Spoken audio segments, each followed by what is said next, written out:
ॐ वर्णानामर्थसङ्गानां रसानां छन्दसामपि मङ्गलानां च कर्तारो वन्दे वाणीविनायको। नारायणं नमस्कृत्य नरं चैव नरोत्तमं देवीं सरस्वतीं व्यासं ततो जयमुदीरयेत्। गुरुर्ब्रह्मा गुरुर्विष्णु गुरुर्देवो महेश्वर गुरुर्साक्षात् परब्रह्म तस्मै श्रीगुरुवे नमः। अखण्डमण्डलाकारं व्याप्तं येन चराचरं तत्पददर्शितं येन तस्मै श्रीगुरुवे नमः। बोलिए सियावर रामचंद्र भगवान की जय, राधावर कृष्ण कन्हैया लाल भगवान की जय, उमा महेश्वर भगवान की जय, गायत्री ब्रह्मदेव भगवान की जय, सद्गुरुदेव भगवान की जय, माता पिता गुरुदेव की जय, समस्त देवी देवतागण भगवान की जय, समस्त संतगण भगवान की जय, समस्त भक्तगण भगवान की जय। ओम नमः पार्वती पतये, हर हर महादेव। तो मित्रों और आप सभी श्री नरसिंह पुराण की श्रेष्ठ रसिक जनों श्रोतागणों, अब तक हमने श्री नरसिंह पुराण की कथा को नियमित रूप से क्रमबद्ध रूप से श्रवण किया है, कीर्तन किया है, मनन किया है, भजन किया है। अब हम उसी क्रम में श्री नरसिंह पुराण की 11वें अध्याय की ओर कथा को अग्रसर करते हैं।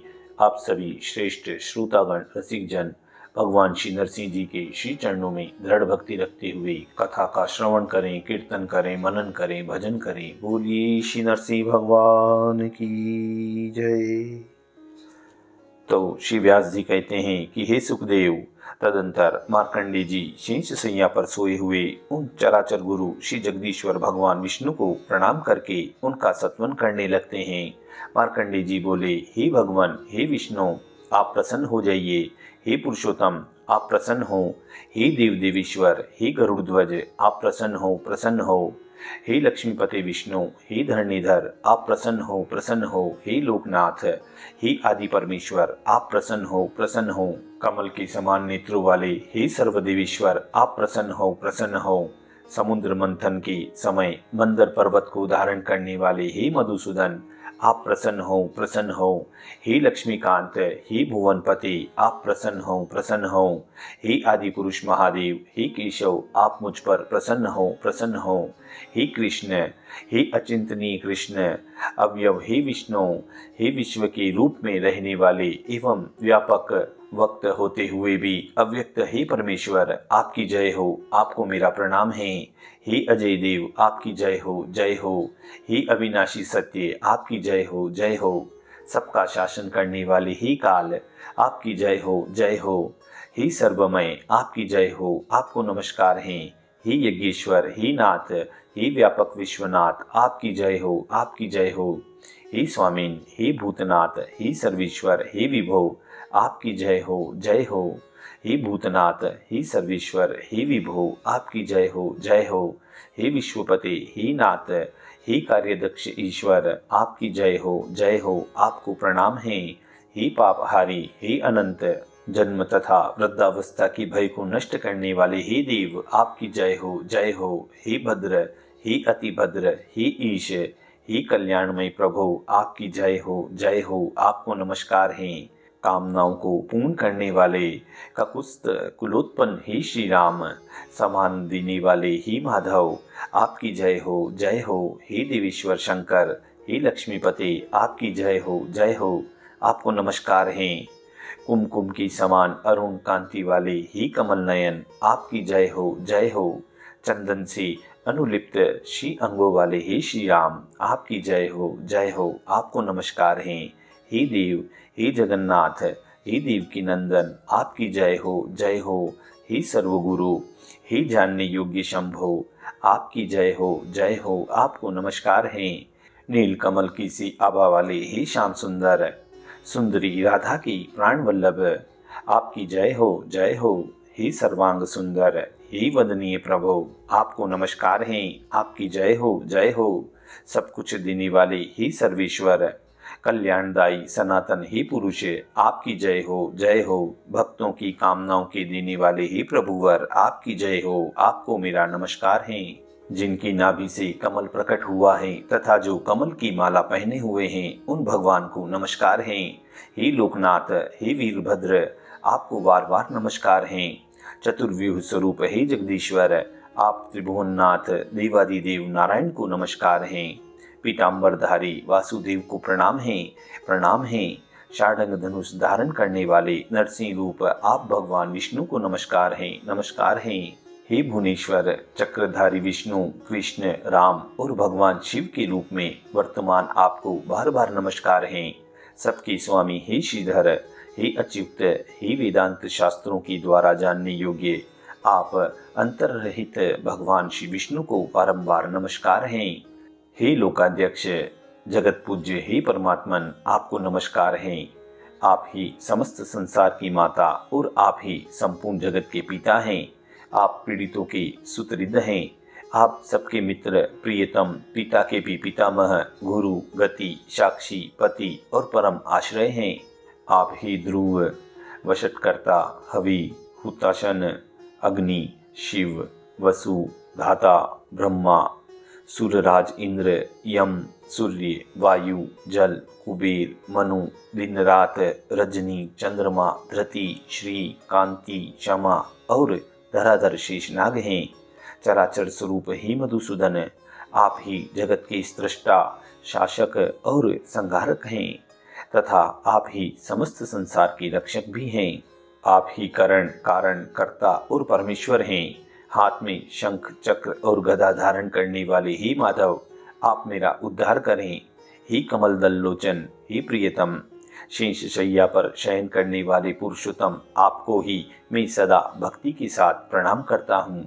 हे देव, जिसमें श्रीवत्स चिन्ह शोभा पाता है, जो जगत का आदि कारण है, जिसका वर्ण श्यामल और नेत्र कमल के समान है तथा जो कली के दोषों को नष्ट करने वाला है, आपके उस श्री विग्रह को मैं नमस्कार करता हूँ, जो लक्ष्मी जी को अपने हृदय में धारण करते हैं, जिनका शरीर सुंदर है, जो दिव्य माला से विभूषित हैं, जिनका पृष्ठदेश सुंदर और भुजाएं बड़ी बड़ी हैं, जो सुंदर आभूषणों से अलंकृत हैं, जिनकी नाभि से पद्म प्रकट हुआ है, जिनके नेत्र कमल दल के समान सुंदर और विशाल हैं, नासिका बड़ी ऊंची और लंबी है, जो नील मेघ के समान श्याम हैं, जिनकी भुजाएं लंबी, शरीर सुरक्षित और वक्ष स्थल रत्नों के हार से प्रकाशमान हैं, जिनकी भौहें, ललाट और मुकुट सभी सुंदर हैं, दांत चिकने और नेत्र मनोहर हैं, जो सुंदर भुजाएं और रुचिर अरुण अधरों से सुशोभित हैं,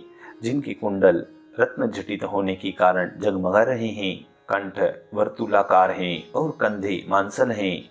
उन रसिक शेखर श्रीधर हरि को नमस्कार हैं, जो अजन्मा एवं नित्य होने पर भी सुकुमार स्वरूप धारण किए हुए हैं, जिनके केश काले काले और घुंघराले हैं, कंधे ऊंचे और वक्ष स्थल विशाल हैं, आंखें कानों तक फैली हुई हैं, मुखारविंद सुवर्णमय कमल के समान परम सुंदर हैं, जो लक्ष्मी के निवास स्थान एवं सबके शासक हैं, संपूर्ण लोकों के स्रष्टा एवं समस्त पापों को हर लेने वाले हैं, समग्र शुभ लक्षणों में संपन्न और सभी जीवों के लिए मनोरम हैं तथा जो सर्वव्यापी, अच्युत, ईशान, अनंत एवं पुरुषोत्तम हैं, वरदाता, काम पूर्वक, कमनीय, अनंत, मधुरभाषी एवं कल्याण स्वरूप हैं। उन निरामय भगवान नारायण श्री हरि को मैं सदा हृदय से नमस्कार करता हूँ।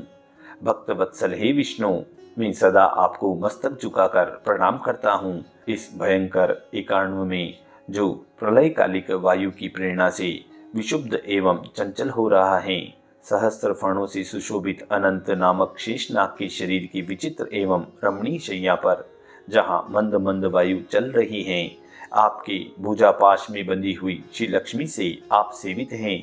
मैंने इस समय सर्वस्वरूप आपके रूप का यहाँ पर भी जी भरकर दर्शन कर लिया है। इस समय आपकी माया से मोहित होकर मैं अत्यंत दुख से पीड़ित हो रहा हूँ। दुख रूपी पंख से भरे हुए व्याधिपूर्ण एवं अवलंब शून्य इस एकाण्व में समस्त स्थावर जंगम नष्ट हो चुके हैं। सब और शून्यमय अपार अंधकार छाया हुआ है। मैं इसके भीतर शीत, आतप, जरा, रोग, शोक और तृष्णा आदि के द्वारा सदा चिरकाल से अत्यंत कष्ट पा रहा हूँ। हे तात, हे अच्युत, इस भवसागर में शोक और मोह रूप ग्राह से ग्रस्त होकर भटकता हुआ आज मैं यहाँ देववश आपके चरण कमलों के निकट आ पहुँचा हूँ। इस महाभयानक दुष्कर एकांत में बहुत काल तक भटकते रहने के कारण दुख पीड़ित एवं थका हुआ मैं आज आपकी शरण में आया हूँ। महामयी कोमल लोचन, हे भगवान, हे विष्णु, आप मुझ पर प्रसन्न होइए। हे कुलनंदन विष्णु, आप विश्व की उत्पत्ति के स्थान, विशाल लोचन, विश्वोत्पादक और विश्वात्मा हैं। अतः दूसरे की शरण में न जाकर एकमात्र आपकी ही शरण में आए हुए मुझ आतुर का आप कृपा पूर्वक यहाँ उद्धार कीजिए।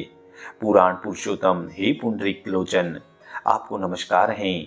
कज्जल के समान श्याम कांति वाले हे ऋषिकेश, माया के आश्रयभूत हे महेश्वर, आपको नमस्कार हैं। हे महाबली, हे महाबाहो, संसार सागर में डूबे हुए मुझ शरणागत का उद्धार कीजिए। हे वरदाता ईश्वर, हे गोविंद, कलेश रूपी महान ग्राहों से भरे हुए दुख और कलेशों से युक्त दुस्तर एवं गहरे भव सागर में गिरे हुए मुझ दीन अनाथ एवं कृपण का उद्धार कीजिए। त्रिभुवननाथ विष्णु और धरणीधर अनंत को नमस्कार हैं। हे देवदेव, हे शिवल्लभ, आपको बारंबार नमस्कार हैं। हे कृष्ण, आप दयालु और आशयहीन के आशय हैं। हे मधुसूदन, संसार सागर में निगम्न हुए प्राणियों पर आप प्रसन्न होते हैं और आप हम पे प्रसन्न होइए। आज मैं एक अद्वितीय आदि पुराण पुरुष, जगदीश्वर, जगत के कारण, अच्युत स्वरूप, सबके स्वामी और जन्म जरा एवं पीड़ा को नष्ट करने वाले हे देवेश्वर, परम सुंदर श्री लक्ष्मीपति भगवान जनार्दन को प्रणाम करता हूँ, जिनकी भुजाएं बड़ी हैं, जो श्यामवर्ण, कोमल, सुशोभन और सुमुख और कमल दल लोचन हैं, क्षीर सागर की तरंग भंगी के समान जिनके लंबे लंबे घुंघराले केश हैं, उन परम कमनीय सनातन ईश्वर भगवान विष्णु को मैं प्रणाम करता हूँ। हे भगवान, वही जी हाँ सफल हैं जो आप श्री हरि का सत्वन करती हैं, वही चित्त सार्थक हैं जो आपके चरणों में समर्पित हो चुका है, तथा केवल वे ही हाथ शल्यज्ञ हैं जो आपकी पूजा करते हैं। हे गोविंद, हजारों जन्मांतरों में मैंने जो जो पाप किए हैं उन सबको आप वासुदेव इस नाम का कीर्तन करने मात्र से हर लीजिए। साजिहाया हरिम स्तोति तच्चितं यत्वदर्पितं तावेव केवलो शल्यज्ञो यो तत्त्वपूजा करो जन्मांतर सहस्रेषु यन्मया पातकं कृतं तन्मे हर त्वं गोविंद वासुदेवेति कीर्तना। श्री व्यास जी कहते हैं कि हे सुखदेव, तदंतर बुद्धिमान मार्कंडे मुनि के इस प्रकार स्तुति करने पर गरुड़ चिन्ह ध्वजा वाले श्री विश्वात्मा भगवान विष्णु ने संतुष्ट होकर उन मार्कंडे जी से कहा। श्री भगवान बोले, हे प्रिय, हे मार्कंडे, हे विप्र, हे भृगुनंदन, मैं तुम्हारी तपस्या और स्तुति से बहुत प्रसन्न हूँ। तुम्हारा कल्याण हो। तुम मुझसे वरदान मांगो, मैं तुम्हें मुंह मांगा वरदान दूंगा। तब श्री मार्कंडे जी कहते हैं कि हे देवेश्वर, यदि आज आप मुझ पर प्रसन्न हैं तो मैं यही मांगता हूँ कि आपके चरण कमलों में मेरी भक्ति सदा बनी रहे। इसके सिवा एक दूसरा वरदान भी मैं मांग रहा हूँ। हे देव, हे देवेश्वर, हे जगतपते, जो इस स्तोत्र से आपकी नित्य स्तुति करें उसे आप अपने वैकुंठ धाम में निवास प्रदान करें। पूर्व काल में तपस्या करते हुए मुझको जो कुछ आपने दीर्घायु होने का वरदान दिया था वह सब आज आपके दर्शन से सफल हो गया। हे देवेश, हे भगवान, अब मैं आपके चरणारविंदों का पूजन करता हुआ जन्म और मृत्यु से रहित होकर यहाँ ही नित्य निवास करना चाहता हूँ। तब श्री भगवान बोले कि हे भृगुश्रेष्ठ, मुझ में तुम्हारी अनन्य भक्ति बनी रहे, तथा हे साधु शिरोमणि, समय आने पर इस भक्ति से तुम्हारी मुक्ति भी अवश्य ही हो जाएगी।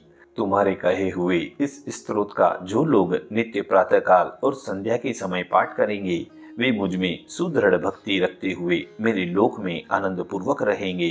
हे भृगुश्रेष्ठ, मैं दांत स्ववश होने पर भी भक्तों के वश में रहता हूँ, अतः तुम जहाँ जहाँ रहकर मेरा स्मरण करोगे वहाँ वहाँ मैं पहुँच जाऊँगा।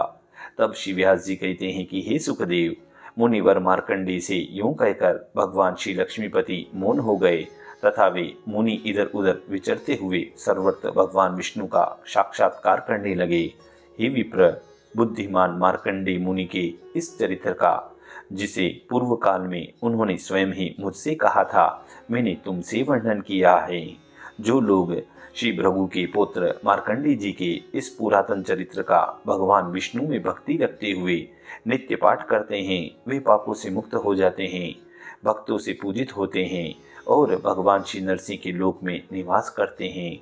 इस प्रकार श्री मार्कंडे जी का यह चरित्र श्री वेद व्यास जी ने अपने पुत्र सुखदेव जी को कहा और वही चरित्र श्री सूत जी, भरद्वाज जी एवं अन्य ऋषियों को सुना रहे हैं। और इसी प्रसंग के अंतर्गत श्री नरसिंह पुराण का यह 11वां अध्याय पूर्ण होता है। इति श्री नरसिंह पुराणे मार्कंडे चरितम नाम 11 अध्याय पूर्णः। बोलिए श्री नरसिंह भगवान की जय।